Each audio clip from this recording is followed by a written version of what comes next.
Casi nunca cambio los títulos de los sermones de un día para otro. De hecho, no recuerdo haberlo hecho alguna vez. Pero ayer, mientras estaba meditando en el título que ya había puesto ahí en el boletín, algo me dijo que debía cambiar el título, que había un título que más sentía que encajaba con todo este sermón.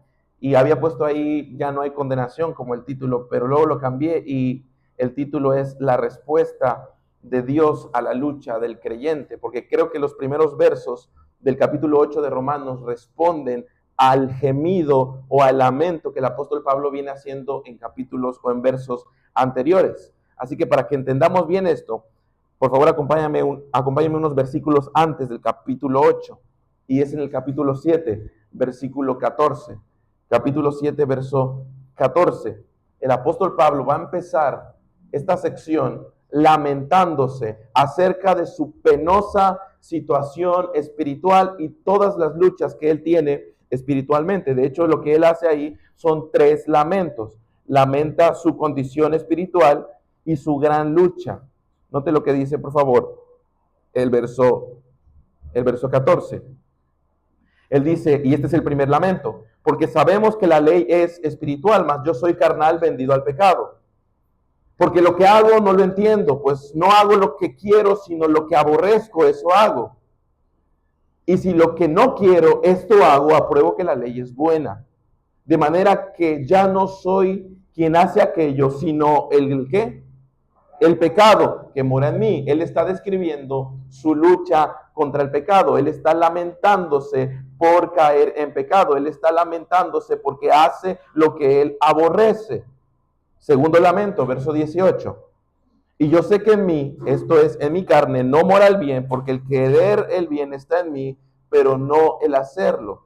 Porque no hago el bien que quiero, sino el mal que no quiero, eso hago. Es su segundo lamento. Una vez más, él se lamenta por el pecado, él se lamenta porque quiere hacer el bien, pero su carne, su naturaleza pecaminosa, que más adelante él describe, hace lo que él no quiere hacer. Verso 20, y si hago lo que no quiero, ya no lo hago yo, sino el pecado que mora en mí. Termina de la misma manera su segundo lamento que su primer lamento. En el verso 17 él termina diciendo, de manera que ya no soy yo quien hace aquello, sino el pecado que mora en mí. Verso 20, él termina de la misma forma. Y si hago lo que no quiero, ya no lo hago yo, sino el pecado que mora en mí. Ahora quiero ir más profundo al último lamento, que esto nos hace ver en el verso 21, donde él describe las 2 autoridades o las 2 leyes que están dentro de él. Verso 21 dice, así que, queriendo yo hacer el bien, una vez más, hallo esta ley o autoridad, que el mal está en mí, es decir, la ley del pecado. Yo tengo la ley de Dios porque he sido convertido, el Señor me ha salvado, me ha regenerado, pero todavía hay una ley en mí, que es la ley del pecado. Verso 22, porque según el hombre interior me deleito en la ley de Dios. Es decir, soy convertido, sé que soy convertido porque me deleito en la ley de Dios. Porque me deleito en la palabra, porque amo la palabra, porque digo como el salmista, oh cuánto amo yo tu ley, todo el día es mi meditación, me deleito en Dios, pero de repente pasa algo dentro de mí, verso 23, pero observo otra ley, otra autoridad que no es la ley de Dios en mis miembros, en mi cuerpo, en mis brazos, en mis ojos, en mi cabeza. Veo esta ley en mi interior, esta autoridad pecaminosa que le hace guerra a mi deleite en Dios. Y dice el texto que se rebela contra la ley de mi mente.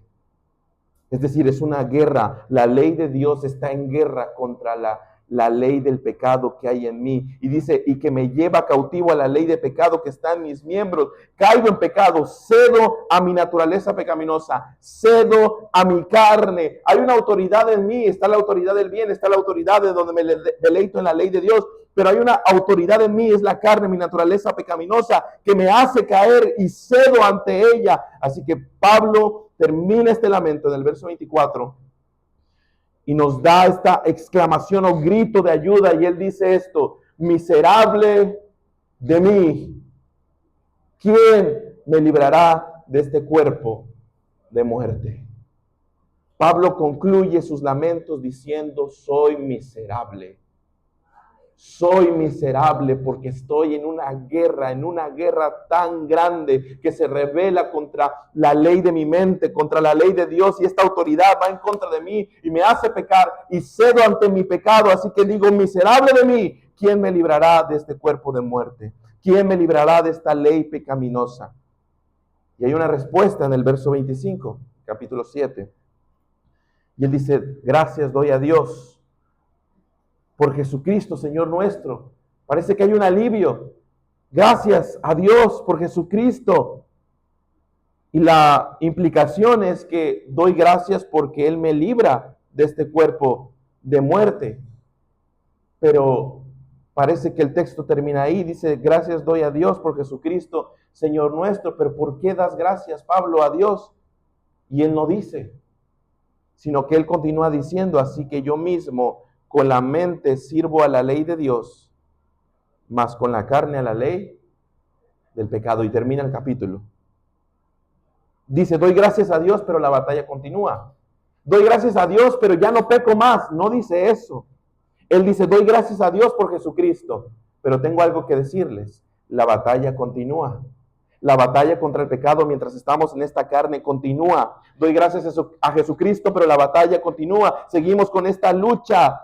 Pablo está diciendo en el capítulo 7 que la lucha contra el pecado no acaba. Alguien podría decir qué desilusión.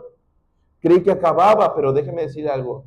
La lucha contra el pecado en esta vida no acaba jamás. En alguna medida todavía servimos al pecado, no como antes, porque Cristo nos ha hecho libres de la esclavitud. Pero todavía esta ley del pecado que hay en nosotros, que se llama carne, que se llama naturaleza pecaminosa, todavía, y déjeme decirle esto, todavía sigue en nosotros hasta que nuestro cuerpo sea glorificado. En otras palabras, el mensaje del apóstol Pablo en el capítulo 7 es la ley del pecado en su vida y en mi vida jamás va a terminar en esta vida. Siempre va a haber una lucha. Y déjeme decirle, a veces es desgastante. A veces desgasta. Porque parece que ya rompí con este pecado, parece que ya superé este pecado y de repente a la vuelta de la esquina otra vez ataca. La esposa le dice al esposo, creí que ya habías cambiado. El esposo le dice a la esposa, creí que tú ya habías cambiado. Y resulta que esos mismos pecados que parece que ya habíamos dejado vuelven otra vez. Y la lucha no termina. Y la batalla puede ser agotadora. La batalla contra el pecado puede ser agotadora hasta el punto que, como Pablo dice y se describe a sí mismo como que miserable. Me siento miserable por esta lucha que parece no terminar. Así que, si Pablo nos dejara con estos versos y se fuera, pareciera que simplemente nos queda agradecer a Dios porque nos va a librar en un futuro de este cuerpo pecaminoso, pero sentirnos miserables como Él. Pero Pablo no nos deja ahí. Él no quiere que nos sintamos miserables, sino que ahora nos dice la respuesta de Dios a la miseria del creyente. La respuesta de Dios para que el creyente vea que no es abandonado en su lucha contra el pecado, sino que Dios actúa soberanamente a nuestro favor. Así que la pregunta que queremos responder hoy es, ¿cómo responde Dios al creyente que lucha contra el pecado? ¿Cómo responde Dios a nuestra lucha contra el pecado? Porque si usted es creyente, usted está luchando contra el pecado. Si usted no es creyente, usted no lucha contra el pecado, sino simplemente se entrega al pecado. La diferencia entre un incrédulo y un creyente es que el creyente no es que no peca, sino que lucha contra ese pecado. El no creyente simplemente se entrega al pecado, se entrega a sus pasiones, se entrega a sus pasiones pecaminosas y no lucha contra el pecado. Entonces estamos en esta batalla y quizá usted está en esta tarde sintiéndose como el apóstol Pablo, miserable. Me siento miserable por estos pecados. Me siento miserable porque lucho constantemente con ellos y parece que no hay esperanza. Y ahora me dices que voy a seguir toda la vida luchando con estos pecados. ¿Qué esperanza hay en mí? Así que quiero decirle 4 cosas que nos dan esperanza y que son la respuesta de Dios a la lucha contra el pecado, que encontramos en los primeros 4 versos del capítulo 8. Y la primera respuesta de Dios es esta, verso 1 del capítulo 8. Dios declara al creyente libre de condenación. En nuestra lucha contra el pecado, Dios declara al creyente libre de condenación. Verso 1 del capítulo 8 dice, ahora pues, ninguna condenación hay para los que están en Cristo Jesús. Ahora voy a detenerme ahí porque la segunda parte de este verso, los que no andan conforme a la carne, sino conforme al Espíritu, es una nota al pie que agrega el traductor, que más adelante sí aparece en otros versos, pero él lo agrega para que tenga un mejor sentido toda la frase. Así que voy a saltar esa frase y lo voy a repetir en un momento más adelantito, pero vamos a quedarnos en esta frase o en esta oración. Ahora pues ninguna condenación hay para los que están en Cristo Jesús. ¡Qué aliento! Porque el apóstol Pablo está diciendo, me siento miserable por esta lucha contra el pecado. Muchas veces cedo, hago lo que no quiero, lo que mi mente quiere hacer, no lo hago, sino hago lo que mi carne, mis deseos pecaminosos quieren hacer. Pero luego él da un brote de esperanza y dice, pero no hay condenación para mí. En esta lucha contra el pecado no hay condenación, no hay culpa. No hay cargos, ni cuenta, ni hay juicio por tus pecados. ¿Cómo es posible esto? Si estoy en una guerra, si estoy en una lucha, si muchas veces cedo ante el pecado, pero a la misma vez Dios me declara inocente. Satanás y nuestro propio corazón, a pesar de que hayamos confesado, muchas veces nos dice, eres culpable. Nuestro mismo corazón nos condena, porque en esta batalla contra el pecado, nadie es profesional, todos somos amateur. En esta batalla contra el pecado, nadie puede decir, pues yo ya me gradué de la universidad de la lucha contra el pecado. Nadie puede decir eso. No tenemos mucho talento en esta lucha. Quizás usted tiene talento para el deporte, quizás tiene talento para cosas técnicas, quizás tiene talento para lo que usted hace y se dedica, pero para la lucha contra el pecado, nadie tiene talento. Todos luchamos. Todos somos amateurs y muchas veces cedemos a nuestra naturaleza pecaminosa, nos sentimos culpables, pero el apóstol Pablo dice, en medio de tu lucha contra el pecado, recuerda que a pesar de tu pecado no eres condenado, eres declarado inocente. La Biblia nos dice que desde la caída del ser humano, todos nacemos con naturaleza pecaminosa. David lo dijo en el Salmo 51, he aquí en maldad he sido formado y en pecado me concibió mi madre. Romanos 3, por cuanto todos pecaron y han sido destituidos de la gloria de Dios. Efesios capítulo 2, somos por naturaleza condenados hijos de ira. Pero si todos nacemos en condenación, ¿por qué el apóstol Pablo dice que no hay condenación? ¿Por qué dice que no hay condenación? ¿Por qué dice que somos inocentes? ¿Por qué dice que somos justos? ¿Por qué dice que somos llenos de bondad cuando evidentemente somos culpables? Bueno, nota quién es el que recibe el decreto de no condenado. Ahora pues ninguna condenación hay para los que están en Cristo Jesús. ¿Por qué si soy pecador y lucho contra el pecado? ¿Por qué es que no soy condenado? ¿Por qué es que soy declarado inocente? La respuesta es porque estás en Cristo. Porque estás unido a Cristo. Esta expresión en Cristo se encuentra más de 150 veces en las epístolas del apóstol Pablo y significa unido con Cristo o unidos a Cristo, injertados en Cristo, pegados a Cristo, y por causa de esta unión en Cristo participamos de Él, nos identificamos con Él y con toda la obra de redención y con todos los beneficios de la redención. Estamos unidos a Cristo. Usted recuerda esa ilustración que Jesús hace en Juan capítulo 15 de los pámpanos y la vid, unidos a la vid, pegados a la vid. En otras palabras, aquellos que están unidos a Cristo son salvos. Aquellos que están unidos a Cristo han recibido las bendiciones de Cristo. Por lo tanto, no recibo la condenación. Por lo tanto, no recibo el infierno. Por lo tanto, no recibo la ira de Dios. Porque soy buena persona. Porque me he portado bien. No, porque Pablo ya ha dicho en Romanos 3 que por cuanto todos pecamos y todos pecaron y están destituidos de la gloria de Dios. Así que no es por mis obras, así que no es por cumplir la ley, sino más bien es porque estoy unido a Cristo. Así que mi unión con Cristo produce un veredicto inocente. No todos pueden decir esto. No todos pueden decir soy inocente. No todos, sino aquellos que han sido unidos a Cristo. El pasaje no dice cómo somos unidos a Cristo. El pasaje solamente nos dice aquellos que no son condenados son los que están unidos a Cristo. Oye, pero tengo una gran lucha, tengo una gran batalla, lucho con el pecado todos los días, pero gracias a Dios.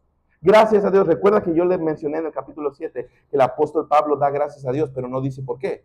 Él dice, gracias a Dios por nuestro Señor Jesucristo. Y luego dice, pero sigo luchando contra el pecado. Creo que el capítulo 8 responde por qué está agradecido. Y la primera cosa por la que él está agradecido, que es la respuesta de Dios a su lucha contra el pecado, es: estoy agradecido porque a pesar de mi lucha, Dios no me condena.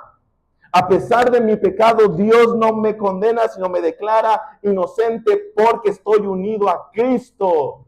Así que yo también doy gracias a Dios. Doy gracias a Dios porque ya no cae sobre mí ese pecado. Cuando hacemos la oración de confesión, decimos: Señor, he hecho esto, he hecho aquello, he pecado con mis ojos, con mis manos, con mis pensamientos, pero doy gracias a ti porque ese pecado no va contra mí, sino fue contra Cristo, por gracia. Y ahora soy declarado inocente. ¿Cómo somos unidos a Cristo? Solamente por gracia.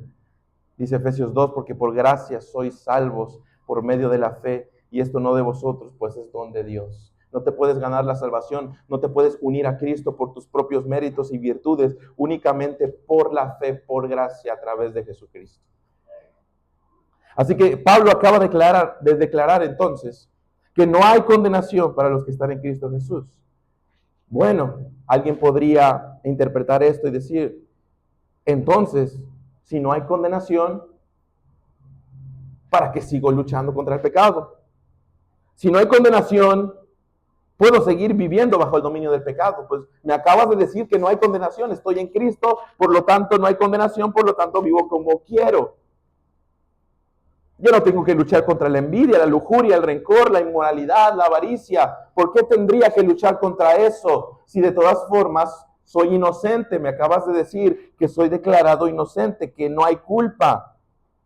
Pablo inmediatamente responde en el verso 2 y nos dice que la misma obra de Cristo que nos libró de la culpa, esto es justificación, también nos libró de su dominio, esto es santificación. Así que el Evangelio de Dios no solamente nos justifica, nos declara justos, sino que el Evangelio de Dios produce en nosotros poder para eliminar el dominio del pecado. Así que el segundo punto, ¿cómo responde Dios a nuestra lucha contra el pecado? Primero, nos declara inocentes, no condenados. Segundo, nos libera del dominio del pecado. Note lo que dice el verso 2. Porque la ley del Espíritu de vida en Cristo, esto es la autoridad del Espíritu Santo, en Cristo Jesús me ha librado de la ley del pecado. Note que no solamente me ha declarado inocente y no condenado, sino que la ley del Espíritu de vida en Cristo Jesús me ha librado ¿de qué? Según el verso 2, ¿de qué me ha librado? De la ley del pecado. Esto es, de la autoridad del pecado, del dominio del pecado y de la muerte, que es la consecuencia del pecado. Así que el resumen de estos primeros dos versos del capítulo 8 es esto: no soy condenado, por tanto el pecado no tiene autoridad en mí. No soy condenado, por lo tanto puedo seguir viviendo bajo la autoridad del pecado. Eso no es lo que dice el texto. El texto dice: no soy condenado, por lo tanto Jesús me ha librado de la ley del pecado, de la autoridad del pecado. Imagina a un hombre condenado justamente por sus delitos y que el juez ha pronunciado una sentencia contra este hombre y el juez dice: morirás. No existe ninguna posibilidad de apelación, la condena es definitiva, pero el hijo del rey decide ocupar el lugar de este hombre condenado. Sentencia que correspondía al condenado. Satisface completamente las demandas de la justicia, así que el juez declara al prisionero y dice: ya no hay condenación para ti. La deuda ha sido pagada, la justicia ha quedado satisfecha. Pero el rey no se limita a cancelar la sentencia. De hecho, sería muy extraño escuchar que el rey diga: eres libre, pero sigues encerrado en la celda. No tiene mucho sentido. Eres libre, pero todavía sigues con la cadena en los pies y el dominio de la prisión. Por eso el rey no solamente declara que eres inocente, sino que ahora el rey envía a sus guardias, abre la puerta de la cárcel, rompe las cadenas y lo saca de ahí. Es justamente el verso 1 y el verso 2. El rey no solamente nos declara inocentes, sino que también nos saca de la cárcel, rompe nuestras cadenas y nos libera. Nos quita el poder que tenía sobre nosotros el pecado. Ya no hay condenación, pero el verso 2 añade, pero la ley del Espíritu de vida me ha librado de la ley del pecado y de la muerte. Es decir, Cristo no solamente quitó el castigo que merecíamos, sino que nos sacó del dominio que nos esclavizaba. El mismo Cristo que canceló nuestra condena es el mismo Cristo que por su Espíritu rompió las cadenas del pecado y nos dio vida nueva. Y muchas veces el pecado nos quiere convencer de una mentira. Quiere hacernos creer que todavía es nuestro amo. El pecado quiere hacernos creer, y Satanás nos engaña y nos dice y nos hace dudar y nos dice, así eres tú. Ya sé que así eres tú. No vas a cambiar. Siempre vas a seguir con tu mal carácter. Siempre vas a seguir con tu envidia, con tu lujuria, con tu avaricia. Siempre vas a ser así. Y Satanás nos hace creer que todavía hay una autoridad sobre nosotros que nos esclaviza. Sí, la batalla continúa, pero el pecado ya no es nuestro rey. Sí, la batalla continúa, pero el Espíritu Santo vino a romper toda esclavitud. Su poder ha sido quebrantado por la muerte y por la resurrección de Cristo. Ya no tienes que vivir bajo el dominio del pecado. Eres libre. Eres libre. Cristo rompió tus cadenas. Eres libre del poder del pecado. Así que no digas no puedo. Así que no digas es imposible para mí. Si estás en Cristo, no solamente no eres condenado, sino que eres libre. ¿Cómo ocurrió esta liberación? ¿Cómo ocurrió esta absolución de los pecados? ¿Por qué no hay condenación? ¿Por qué ahora he sido hecho libre? ¿Por qué? Bueno, eso es lo que nos dice el verso 3. ¿Cómo responde Dios al creyente que lucha con el pecado? Porque Dios envía a su Hijo para vencer el pecado. Verso 3 dice, porque lo que era imposible para la ley, aquí cambia el significado de la ley. Ya nos había dicho de la ley como la ley que tiene autoridad, la ley del pecado que tiene autoridad, la ley de la palabra, la ley que me deleito yo en esa ley, pero aquí esta ley habla de mis buenas obras, en este contexto específico de la Torá, de los mandamientos, porque lo que era imposible para la ley, para la Torá, por mis buenas obras, era imposible librarme del pecado. Alguien pudiera pensar, bueno, me libro del pecado con mi autosuficiencia, con mi autodeterminación, me libro del pecado con una mentalidad, con una psicología pues muy sana, con emociones muy bien tratadas, me libro del pecado. Pero lo que dice el texto 3, que era imposible para la ley, era imposible para mis buenas obras. Y luego dice, por cuanto era débil por la carne. La ley no puede hacernos justos. La ley no puede hacernos o justificarnos. La ley no puede ser nuestro sustituto. La ley no me da la capacidad para cumplir la misma ley. Es imposible que por mis buenas obras yo pueda librarme del pecado. Hay algunos que intentan hacerlo. Hay algunos que intentan vivir una vida moral buena. No hagas esto, haz aquello. Hay muchos que van a algún tipo de terapia o algunos que buscan algún tipo de religión para que puedan entonces obedecer la ley. Pero el texto dice que es imposible. Solamente alguien lo hizo posible. Mitad del verso 3 dice, Dios enviando a su Hijo en semejanza de carne de pecado y a causa de pecado. Es decir, vino por causa de nuestro pecado. Condenó al pecado en la carne. En su carne lo condenó, fue condenado a causa de nuestro pecado. Él se encarnó. Juan capítulo 1, aquel verbo fue hecho carne y habitó entre nosotros. El Padre derramó su ira en Cristo para que no se derramara en mí. Imputó mi pecado y Él imputó su justicia en mí, de manera que eso nos liberta para poder vencer el pecado.